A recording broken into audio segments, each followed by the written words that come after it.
Assalamualaikum warahmatullahi wabarakatuh. Sahabat Babar Official beriman, bagaimana kabarnya? Semoga kita selalu dalam lindungan Allah Subhanahu wa taala dan dilancarkan rezekinya. Amin amin ya rabbal alamin.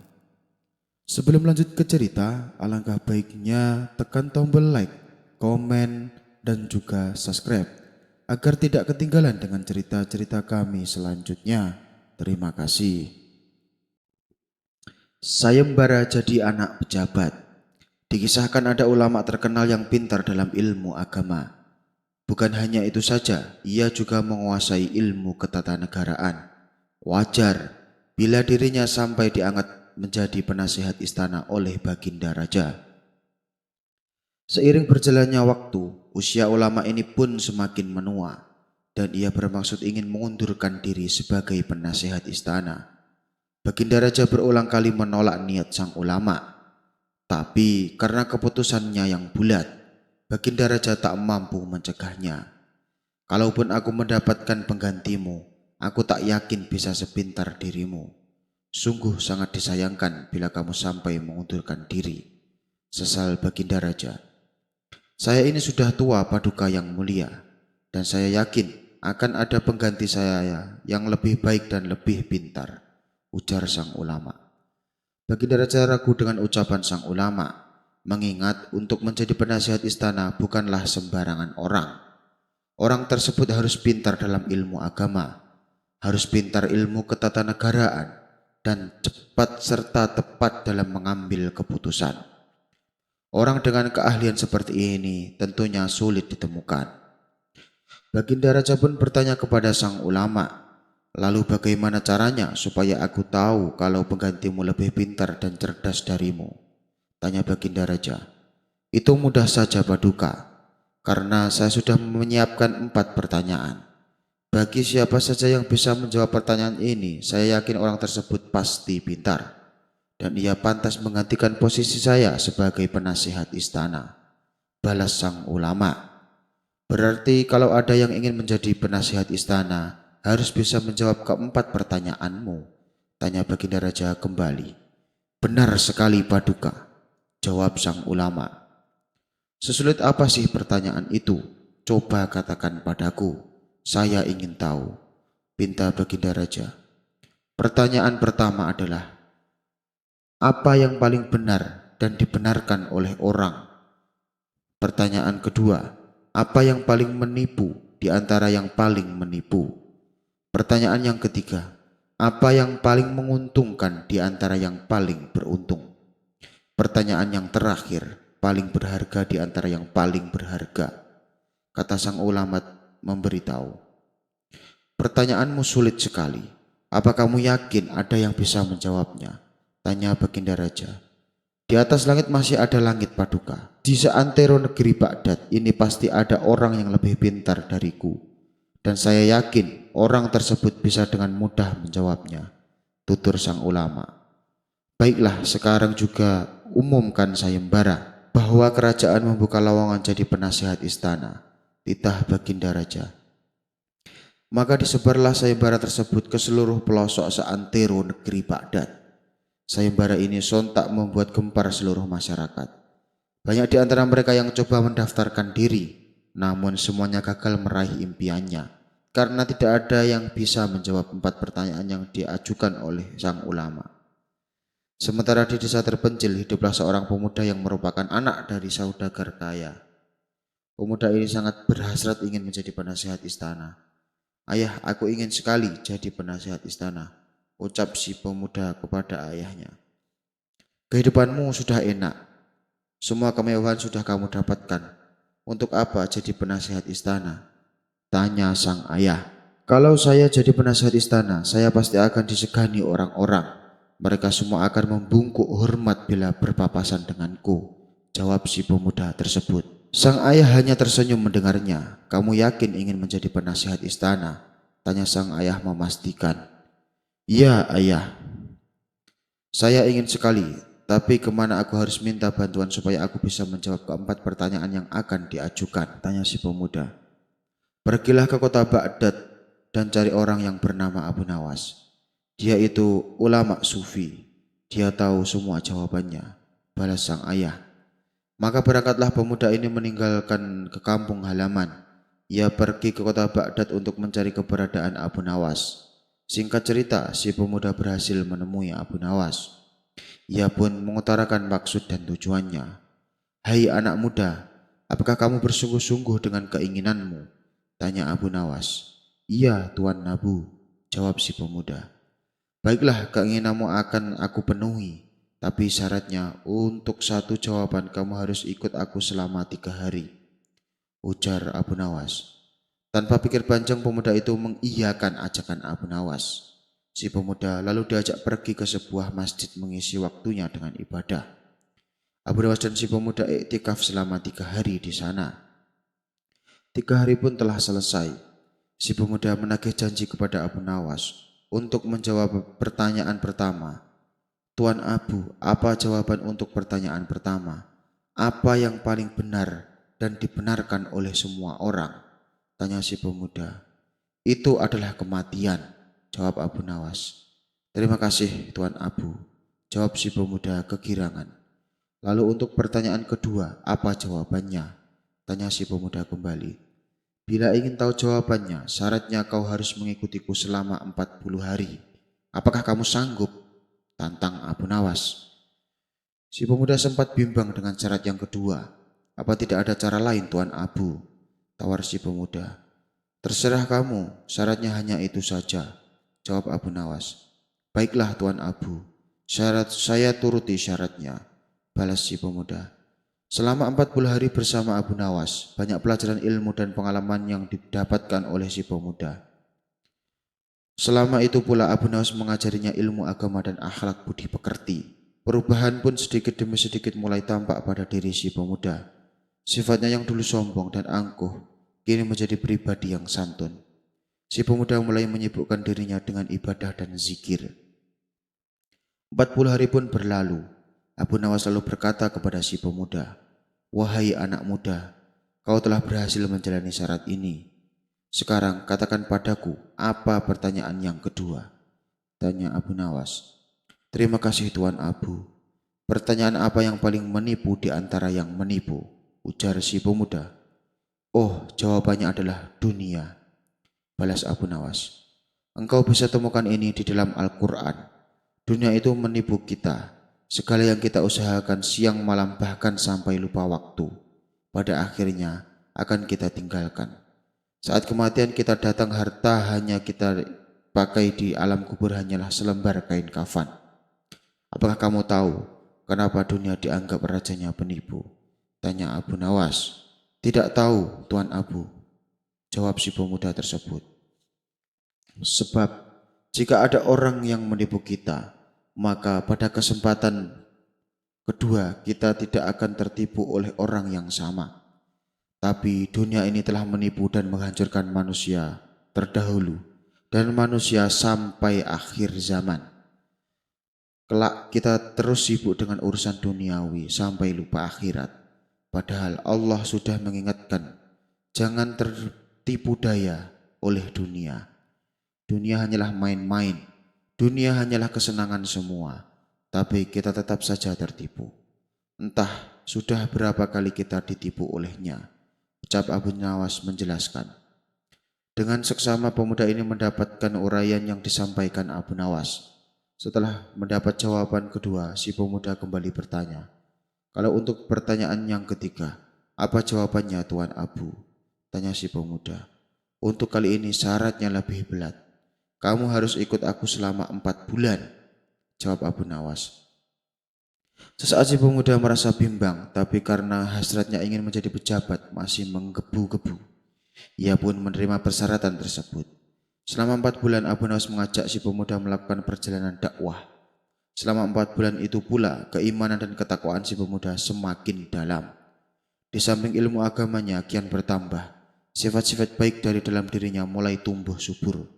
Panca inderanya mulai terjaga dari maksiat dan dosa. Pada akhirnya perjalanan selama 4 bulan pun telah selesai. "Sekarang sampaikan padaku apa pertanyaan yang ketiga," ucap Abu Nawas. "Apa yang menguntungkan di antara yang paling menguntungkan?" kata si pemuda memberitahu. Jawabannya adalah dakwah. Itu tercantum dalam Al-Quran surat Al-Imran ayat 104. Terang Abu Nawas. Lalu apa pertanyaan yang keempat? Tanya Abu Nawas melanjutkan. Apa yang paling berharga di antara yang paling berharga? Kata si pemuda. Jawabannya adalah surga. Itu tercantum dalam Al-Quran surat At-Taubah ayat 111. Begitu berharganya surga, sampai Allah telah membeli harga orang yang beriman digantikan dengan surga. Di surga ada bidadari, yang jika menetes air liurnya ke lautan dunia, maka seluruh lautan di dunia akan menjadi manis, tutur Abu Nawas. Setelah mendengarkan penjelasan itu, Abu Nawas bertanya kepada si pemuda, sekarang masihkah keinginanmu untuk menjadi pejabat istana? Tanya Abu Nawas. Dengan beruraian air mata pemuda itu menjawab, tidak Tuan Abu, ambisiku terhadap dunia sudah hilang. Aku hanya ingin fokus beribadah. Selama ini aku sudah terlena oleh kemewahan dunia, sampai aku melupakan Allah Tuhanku. Dan aku ingin menebus semua kesalahanku, jawab si pemuda. Abu Nawas pun tersenyum bahagia melihat perubahan sikap pada diri si pemuda. Jadi karena alasan itukah Tuan Abu selalu menolak tawaran raja untuk menjadi pejabat istana? Tanya si pemuda. Benar wahai anak muda, jawab Abu Nawas. Si pemuda lalu pamit pulang, kembali ke kampung halamannya. Di sana ia kini menjadi pemuda yang alim dan rajin bersedekah. Sementara ulama berniat mengundurkan diri masih tetap menjabat sebagai penasihat istana. Sebab belum ada seorang pun yang bisa menjawab keempat pertanyaannya. Sayembara buah kurma. Seperti kita ketahui, di sela-sela kesibukan Abu Nawas, ia selalu menyempatkan waktunya mengajar anak-anak ilmu agama setiap sore sehabis asar. Dengan sangat antusias, anak-anak didikannya berangkat menuju rumah Abu Nawas. Mereka semangat untuk belajar mendalami ilmu-ilmu agama. Dari sekian banyak murid yang diasuhnya, ada salah satu murid yang bernama Ahmad. Ahmad ini murid pendiam, tapi juga pintar. Bahkan ia mendapatkan perhatian khusus dari Abu Nawas. Hal ini membuat murid-murid yang lain merasa cemburu kepada Ahmad, terutama murid-murid yang sudah senior. Kemudian beberapa murid memberanikan diri menghadap Abu Nawas. Tuan Guru, bolehkah saya bertanya? Tentu saja boleh. Apa yang ingin kalian tanyakan? Ucap Abu Nawas. Kenapa sih Tuan Guru ada perhatian lebih kepada Ahmad? Tanya mereka. Abu Nawas sontak kaget mendengarnya. Ternyata sikapnya terhadap Ahmad selama ini jadi sorotan murid-murid yang lain. Kalian kenapa bertanya seperti itu? Tanya balik Abu Nawas. Dia kan murid baru Tuan Guru, sedangkan kami sudah lama. Kami jadi murid Tuan Guru, balas mereka. Abu Nawas menangkap ada kecemburuan pada diri mereka atas perhatian dirinya kepada Ahmad. Agar tidak menjadi salah faham, lalu Abu Nawas mengumpulkan seluruh murid-muridnya. Wahai anak-anakku, besok ada sayembara untuk kalian, tutur Abu Nawas. Sayembara apa Tuan Guru? Sahut murid-muridnya penasaran. Besok kalian harus membawakan saya buah kurma. Bagi siapa saja yang buah kurmanya paling manis, maka dialah pemenangnya. Dan sebagai hadiahnya, saya berikan sorban yang indah, kata Abu Nawas menjelaskan. Mereka pun antusias dengan sayembara yang diadakan oleh Abu Nawas. Singkat cerita, pada keesokan harinya mereka berlomba-lomba mencari buah kurma yang paling manis. Ada yang sampai rela beli di pasar dengan harga yang cukup mahal, dengan harapan supaya menjadi pemenangnya. Ada pula yang memetik di kebun kurma milik orang tuanya sendiri. Sementara Ahmad merupakan anak yatim dan miskin, hanya mempunyai 3 buah kurma di rumahnya. Meskipun kurma yang ia punya bukan kurma terbaik, tapi Ahmad antusias untuk mengikuti sayembara gurunya. Setelah masing-masing dari mereka mendapatkan kurma yang diinginkan, mereka segera berangkat menuju rumah Abu Nawas. Begitu juga dengan Ahmad. Ia membawa 3 buah kurma miliknya. Saat ia berjalan menuju rumah Abu Nawas, di tengah perjalanan Ahmad melihat anak kecil yang sedang duduk sambil menangis. Karena merasa iba, Ahmad pun menghampirinya. Kamu kenapa? Tanya Ahmad. Saya ingin makan buah kurma, tapi saya tidak punya uang, jawab anak kecil tersebut. Ini saya ada buah kurma, silakan kamu ambil, balas Ahmad sambil memberikan satu butir buah kurma. Anak kecil itu langsung tersenyum bahagia, ia pun mengucapkan terima kasih kepada Ahmad. Kemudian Ahmad melanjutkan perjalanannya. Kini kurma yang di tangannya tinggal 2 butir. Di saat itulah datang Abu Nawas menyamar sebagai pengemis. Ia menghampiri Ahmad dan berkata, "Saya lapar sekali, berilah saya makanan." Melihat hal itu, Ahmad pun kembali merasa iba. "Tapi saya hanya punya 2 butir kurma, kek," jawab Ahmad. "Tidak mengapa, berilah saya satu. Satunya untuk bekal kamu," balas Abu Nawas. Ahmad lalu memberikan 1 butir kurma miliknya. Lantas ia melanjutkan perjalanan dengan membawa 1 butir kurma yang tersisa. Begitu juga dengan murid-murid yang lain. Mereka diuji Abu Nawas dengan menyamar sebagai pengemis tua. Tapi tak ada satupun dari mereka yang rela memberikan kurmanya. "Enak saja, ini buah kurma terbaik dan harganya mahal," jawab salah satu muridnya. "Bukankah buah kurma yang kamu bawa itu banyak? Berilah saya satu saja," pinta Abu Nawas. "Tidak bisa, ini kurma mau buat sayembara dan saya harus memenangkannya," balas si murid. Kemudian murid tersebut meninggalkan si pengemis yang sebenarnya adalah Abu Nawas, gurunya sendiri. Setelah murid-muridnya mereka masing-masing dari mereka kurma yang dibawanya. "Aku pasti pemenangnya, bahwa rasanya manis sekali," ujar salah satu murid. "Belum tentu, pastilah aku yang menang, sebab kurma yang aku bawa bukan hanya manis, tapi lebih banyak dari yang kamu bawa," timpa murid yang lain. Tidak beberapa lama datanglah Ahmad dengan membawa sebutir buah kurma. Melihat buah kurma yang dibawa Ahmad, teman-temannya ini mentawanya. "Kurma jelek begitu dibawa kemari. Udah gitu jumlahnya cuma 1, celetuk salah satu temannya. Mereka pun kembali tertawa terpingkal-pingkal. Sikap teman-temannya ini membuat Ahmad minder. Ia pun membalikkan badannya untuk kembali pulang. Namun tiba-tiba keluarlah Abu Nawas dari dalam rumahnya. "Hai Ahmad, jangan pulang dahulu. Ayo ke sini," teriak Abu Nawas memanggilnya. Lalu Ahmad disuruh berkumpul dengan murid-murid yang lain. "Apakah kalian sudah membawa kurma yang paling manis?" tanya Abu Nawas.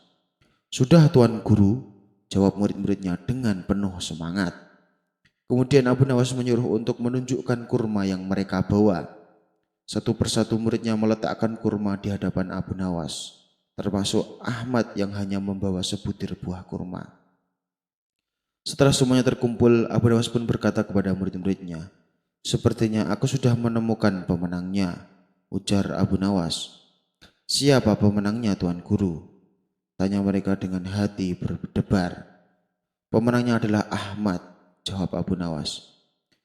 Keputusan Abu Nawas ini tentu saja uji kalian dengan menyamar sebagai pengemis. Tapi tidak ada satupun di antara kalian yang mau memberikannya kecuali Ahmad. Memang buah kurma yang dibawa Ahmad kalah bagusnya dengan kurma yang kalian bawa. Buah kurma kalian lebih manis. Tapi ingat, buah yang paling manis adalah buah yang diberikan kepada orang yang kelaparan. Sejatinya buah yang paling manis adalah kebajikan. Oleh sebab itu, meskipun buah kurma yang dibawa Ahmad adalah buah biasa, karena kebajikannya inilah membuat buah kurma yang dibawa Ahmad menjadi paling manis di antara buah kalian, terang Abu Nawas. Setelah mendengar penuturan Abu Nawas, murid-muridnya ini pun menyadari kekeliruannya. Mereka pun mulai memahami kenapa gurunya punya perhatian khusus kepada Ahmad, sebab ia punya akhlak yang mulia. Tak tahu arah surga. Suatu hari ada seorang rohib berpenampilan layaknya orang suci. Namun ia terlihat kebingungan. Beberapa kali ia mondar-mandir tepat di depan rumah Abu Nawas. Karena merasa kasihan, Abu Nawas lalu menyapanya. "Wahai Tuan, sepertinya Anda bukan orang sini. Siapakah Anda?" tanya Abu Nawas. "Iya, saya berasal dari negeri seberang.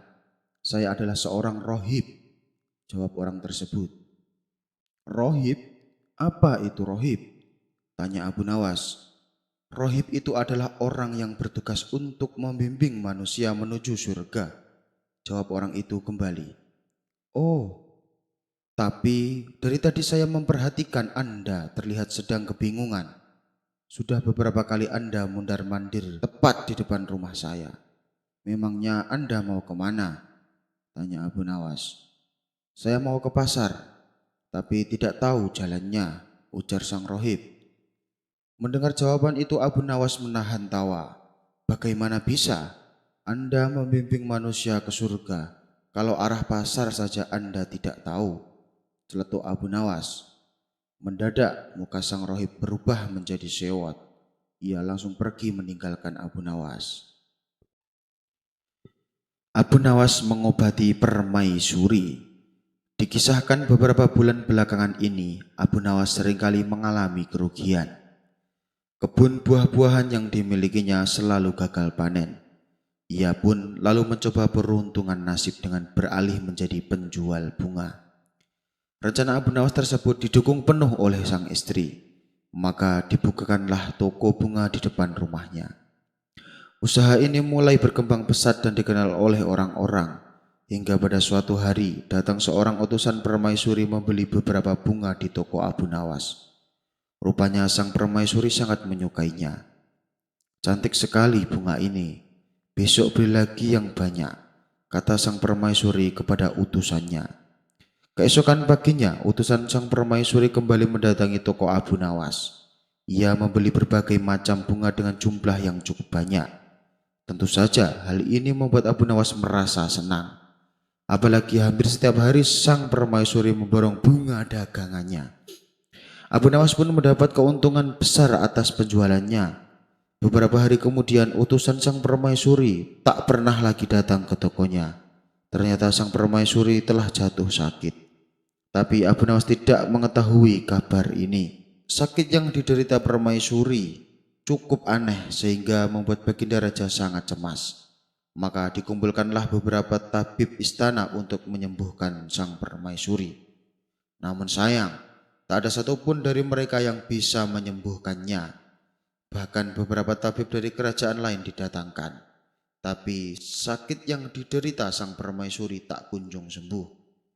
Baginda Raja pun semakin khawatir dibuatnya. Lalu penasihat istana mengusulkan kepada Baginda Raja, Paduka yang mulia, bagaimana kalau kita buat sayembara untuk rakyat? Barangkali di antara rakyat kita ada yang bisa mengobati permaisuri. Saran penasihat istana. Benar juga usulanmu, mari kita adakan, titah Baginda Raja.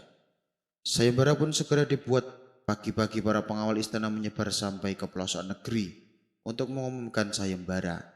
Bagi siapa saja yang bisa menyembuhkan permaisuri akan diberikan hadiah uang yang sangat banyak.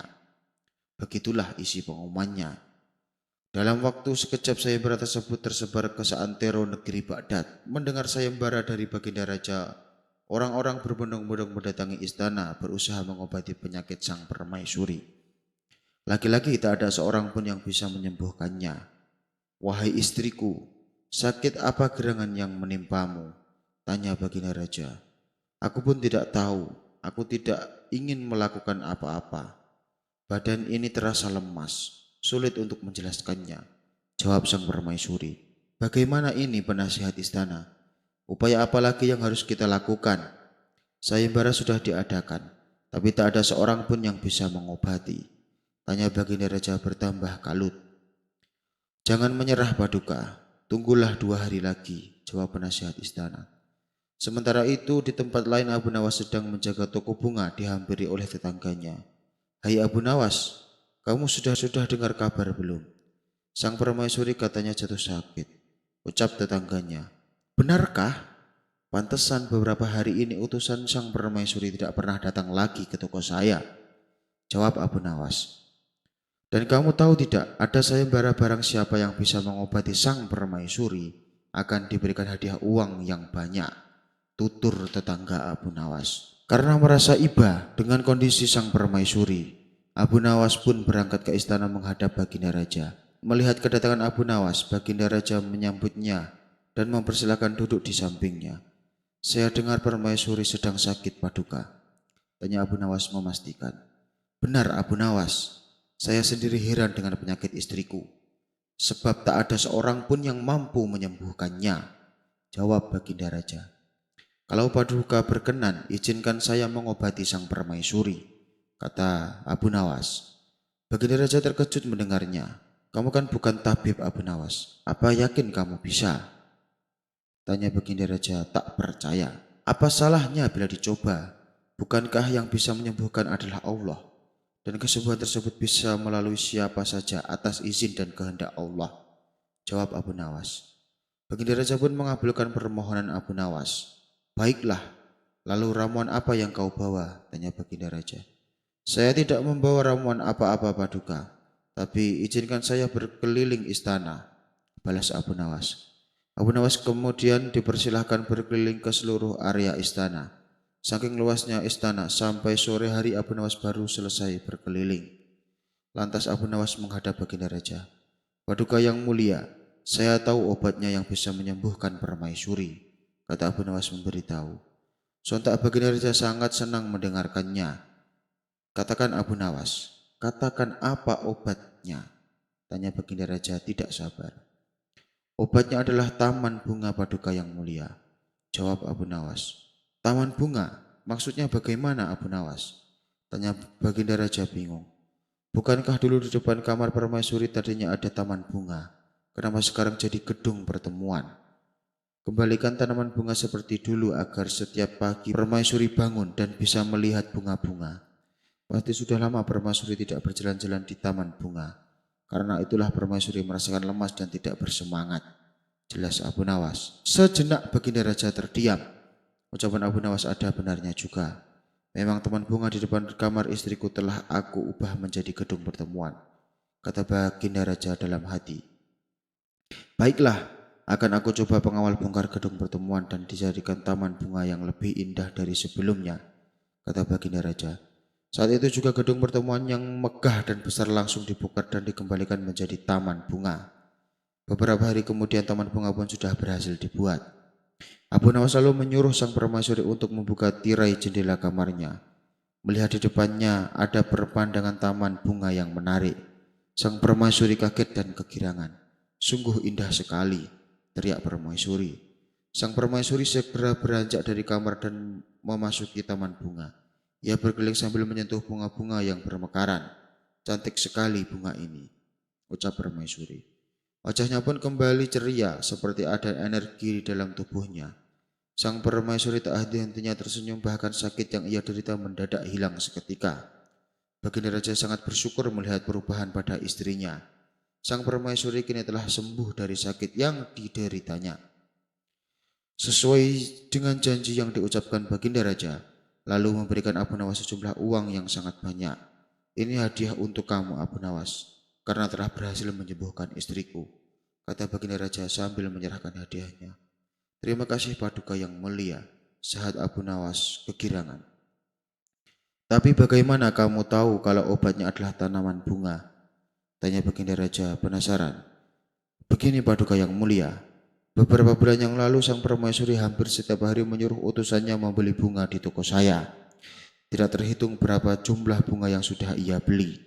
Tapi ketika saya berkeliling istana, saya tidak mendapati bunga-bunga yang ia beli. Dan tanaman bunga yang ada di depan kamar permaisuri sudah tidak ada lagi. Oleh sebab itulah saya punya kesimpulan bahwa sakitnya sang permaisuri karena tanaman bunganya dibongkar, dan datangnya penyakit hampir rata-rata dari pikiran. Mungkin saja sang permaisuri selalu kepikiran dengan tanaman bunganya, tapi ia tak berani mengatakan kepada Paduka, ujar Abu Nawas menjelaskan. Baginda Raja mengangguk dan tersenyum. Analisamu sungguh luar biasa, Abu Nawas. Kamu bukan hanya cerdik, tapi bisa dengan cepat memahami situasi. Puji Baginda Raja.